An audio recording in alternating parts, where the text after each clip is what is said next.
سوال محمد اکبر بھائی ہمارے راولپنڈی سے کرتے ہیں۔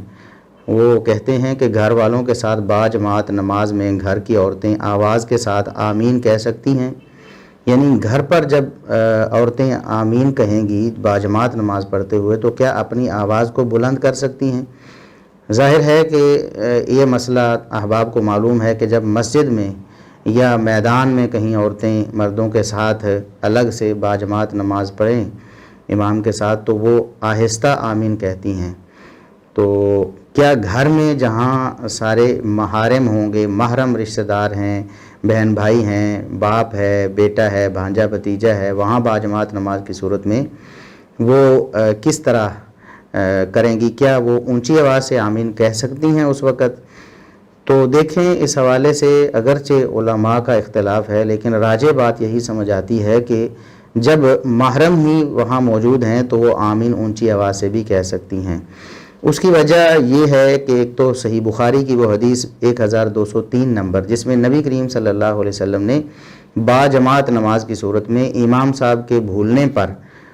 مردوں کو کہا کہ وہ بول کر لقمہ دے دیں گے اور عورتوں کے لیے کہا کہ وہ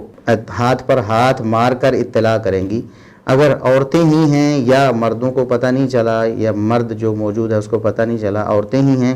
تو وہ امام کو کیسے اطلاع کریں گی؟ وہ ہاتھ پر ہاتھ ماریں گی۔ یہ تو ہے کوئی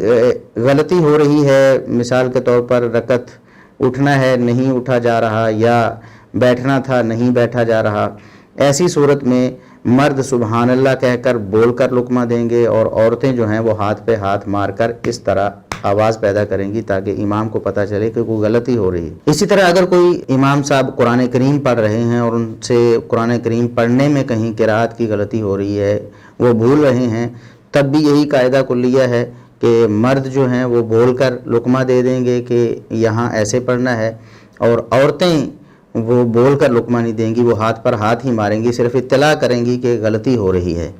یہ حدیث بتاتی ہے صحیح بخاری کی 1203 نمبر کہ عورتوں کو مردوں کی موجودگی میں یہ حکم دیا گیا کہ وہ اپنی آواز پیدا نہ کریں، زبان سے بولیں گی تو ہو سکتا ہے کہ یہ فتنے کا سبب ہو جائے، تو عورتیں اپنی آواز نہیں بلکہ ہاتھ پہ ہاتھ مار کر اطلاع کریں۔ حافظ ابن حجر رحمہ اللہ تعالی اس حدیث کے تحت لکھتے ہیں کہ عورت کو سبحان اللہ کہنے یا بول کر امام کو اطلاع کرنے سے منع اس لیے کیا گیا ہے کہ فتنے کا خدشہ ہے، وہاں غیر محرم لوگ بھی موجود ہیں کہ ان کی توجہ اس عورت کی آواز کی طرف ہو سکتی ہے، اس لیے مردوں کو کہا گیا کہ وہ بول کر امام کو اطلاع کریں اور عورتوں کو کہا گیا کہ وہ ہاتھ پہ ہاتھ